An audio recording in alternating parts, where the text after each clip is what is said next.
All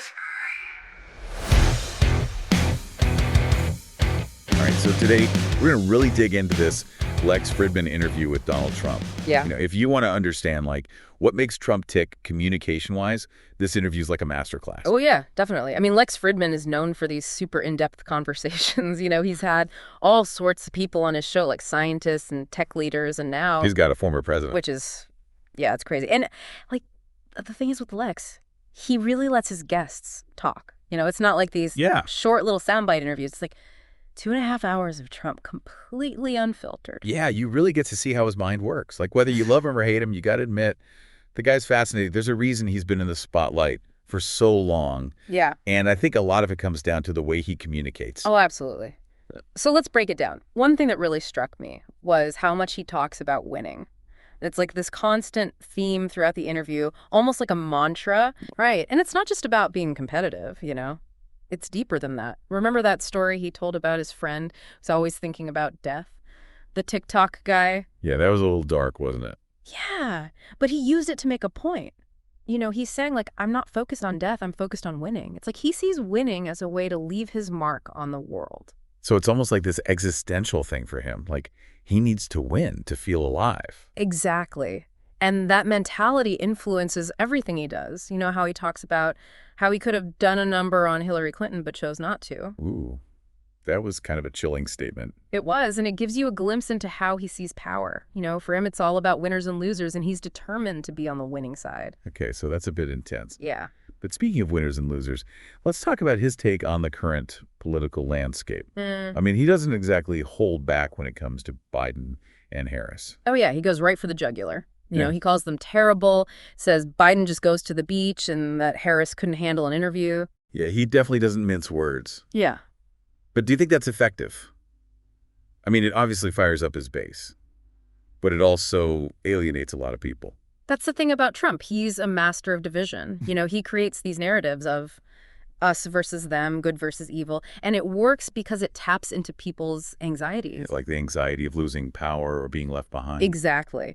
And that brings us to his views on the 2020 election. I mean, he's completely convinced that it was stolen. Yeah, he doesn't budge on that at all. And whether you believe him or not, that narrative has taken root, and it's fueling this distrust in the media and institutions, in the whole system. It's like he's created this alternate reality where he's always the victim. Right. And that's a powerful narrative, even if it's not based in fact. It allows him to connect with people on an emotional level, and that's what makes him so compelling to some. So we've got this obsession with winning, this us versus them mentality and this narrative of victimhood.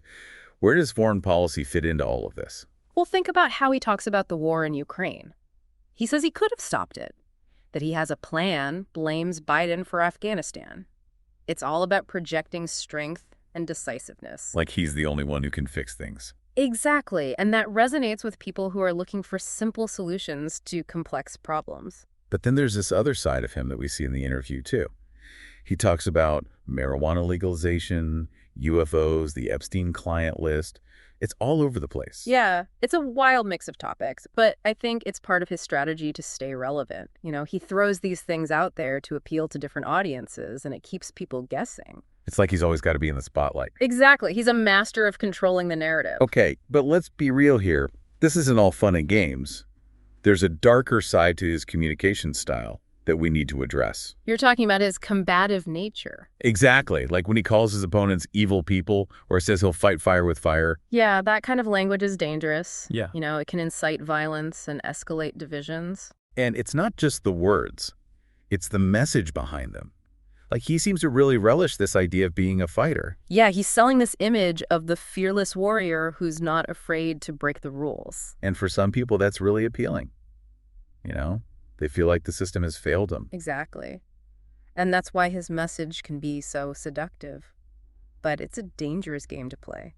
So we've got this guy who's obsessed with winning, thrives on conflict, uses inflammatory language. Yeah. And then there's Truth Social, his own social media platform. Yeah, which he calls his typewriter. Kind of ironic, right? Totally.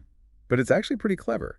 By creating his own platform, he bypasses the traditional media and controls the message completely. It's like he's built this echo chamber where his narrative goes unchallenged. Which can be really dangerous when it comes to misinformation. Absolutely. Without those checks and balances, people can easily fall prey to conspiracy theories and propaganda. So it seems like we're dealing with a very complex and potentially dangerous communication style here. We are, and it's one that's had a profound impact on American politics and culture. Okay, so we've talked about his obsession with winning, his us versus them mentality, his use of inflammatory language, his control of the narrative through Truth Social. But there's one more thing I want to touch on. What's that? His humor. I mean, the guy can be pretty funny, right? Oh, yeah, he definitely has a way with words, but it's a very specific kind of humor. Like, what do you mean? It's often sarcastic, biting, even cruel, but it's also effective. You know, it disarms people. It makes them laugh, even when they know they probably shouldn't. Yeah, it's like he's using humor as a weapon. In a way, he is. He's using it to deflect criticism, to control the narrative, to make himself seem more relatable. And it works. A lot of people find him entertaining even if they disagree with him. Exactly. He's a master of using humor to his advantage. So it seems like we've got another layer to add to this already complex communication style. We do. And it's one that makes him even more difficult to pin down. You know, it's funny, even when he's talking about something seemingly unrelated to politics, like that anecdote about Arlington Cemetery and the Gold Star families, you can still see those same patterns at play. Oh, absolutely. Remember how he emphasized that he was there at the request of the families? How he talked about his personal connection to them? It was all about crafting this image of empathy. But at the same time, it felt like he was trying to score political points. Right. To contrast himself with Biden, who he accused of being disrespectful to the families of fallen soldiers. Exactly. Even in those moments of apparent vulnerability, there's this undercurrent of calculation. He's always aware of the narrative he's building, the image he's projecting. It's like he can't switch it off. Right. It's just who he is, this blend of showmanship strategy and this deep-seated need to control the narrative. And that's what makes him such a fascinating and frustrating figure to analyze. You can see the intelligence, the charisma, the undeniable ability to connect with people, but you also see this darker side, this willingness to say or do anything to achieve his goals. It's a real head scratch. I think that's a common reaction. He's a walking paradox, and that's what makes him so compelling. You know, there was this one moment in the interview that really stood out to me. He challenged anyone to get higher ratings on Lex's podcast than he did. It was pure Trump, that mix of bravado and self-promotion. It was a brilliant move, actually. He acknowledged his outsized influence while simultaneously challenging others to compete with him. It's that kind of confidence, that willingness to put himself out there that resonates with a certain segment of the population. They see him as a winner, as someone who isn't afraid to take risks. And you know what? He might just be right. Love him or hate him. You can't deny that he's a racing's magnet. He knows how to work a crowd, how to command attention. That's the thing about Trump. He's a master showman. He understands the power of entertainment, of keeping people engaged, even if it's at the expense of truth or accuracy. This deep dive has really opened my eyes to the complexities of his communication style. It's like a carefully crafted performance, a blend of instinct, strategy, and pure theatricality. And that's what makes him such a difficult figure to pin down. Is he a brilliant manipulator who's playing us all? Or is he just a guy who says what he thinks, consequences be damned? I think it's a bit of both, honestly. He's a master of simplifying complex issues, of boiling things down to these easily digestible sound bites. And that's incredibly appealing in a world that feels increasingly chaotic and overwhelming. But the danger is that those simplifications often come at the expense of nuance and truth. He paints the world in black and white, good versus evil, and that kind of thinking can be incredibly dangerous, especially when it comes to politics. It's like he's created this alternate reality where facts don't matter, where emotions rule supreme. And that's a scary thought because it suggests that we're moving further and further away from a shared understanding of reality. We're becoming increasingly siloed in our own information bubbles, where we're only exposed to information that confirms our existing beliefs. So what's the takeaway here? What can we as informed citizens do to navigate this increasingly polarized and confusing landscape? I think the key is to be more critical, more discerning. We need to be aware of our own biases, to be willing to challenge our assumptions, and to seek out information from diverse sources. It's about being active participants in the information ecosystem, not just passive consumers. Exactly. We need to be willing to ask tough questions, to dig deeper, to demand evidence, and to hold those in power accountable. That's a tall order, but it's essential if we want to preserve a healthy democracy. It is, and it starts with each of us taking responsibility for our own information consumption. We need to be more skeptical, more discerning, more willing to engage in thoughtful dialogue with those who hold different views. So if you're interested in understanding Donald Trump, his communication style, and his impact on American politics. I highly encourage you to check out the full Lex Fridman interview. It's a fascinating and often unsettling glimpse into the mind of one of the most polarizing figures of our time. It's a conversation that will stay with you, one that will challenge you to think critically about the role of communication in shaping our world. And as always, don't forget to like and follow us for more deep dives into the topics that matter. We'll be back soon with another episode exploring a new set of sources and uncovering the hidden truths that shape our world. And it's interesting how he uses these kind of random topics, to connect with all these different groups of people, like marijuana legalization, that's probably going to appeal to younger voters. And then you've got the UFO stuff, which might resonate with people who think the government's hiding things. Right, it's like he's throwing everything at the wall and seeing what sticks. And you know what? It kind of works. I mean, even if you disagree with him, you can't help but pay attention. Yeah, he knows how to keep people hooked. But, we got to be honest here. There's a darker side to all of this. You mean his combative nature? Like all the aggressive language he uses? Exactly. Like when he calls his opponents evil people or talks about fighting fire with fire. Yeah, that kind of stuff can be really dangerous. It is. It can incite violence and make those divisions even worse. And it's not just the words. It's the whole attitude. Like, he seems to love this idea of being a fighter. Yeah, he's really pushing this image of the fearless warrior who doesn't play by the rules. And I guess that's appealing to some people. Yeah. Especially those who feel like the system's rigged against them. Yeah, they see him as someone who's going to shake things up. But it's a risky strategy, It can backfire pretty easily. So we've got the obsession with winning, the us versus them mentality, the inflammatory language. And then there's Truth Social, his own social media platform. Ah, yes. The typewriter, as he calls it. Kind of funny coming from a guy who's supposed to be all about disruption, right? It is, but it's also pretty smart. He bypasses all the traditional media outlets and gets to control the message completely. Yeah, he's built this whole echo chamber where his supporters only hear what they want to hear. Which can be a breeding ground for misinformation. Exactly. Yeah. When you don't have those different perspectives, those checks and balances, it's easy to fall down the rabbit hole of conspiracy theories. Yeah. And that's a real danger in today's world. We're already so divided.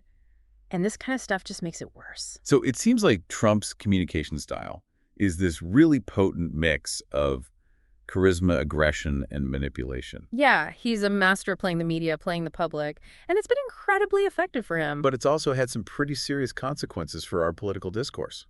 Absolutely. It's made it so much harder to have these nuanced conversations, to find common ground, to even agree on basic facts. Yeah, it feels like we're living in two completely different realities sometimes. And that's a dangerous place to be. Yeah. It's kind of scary when you think about it, like how far we've drifted apart. It is.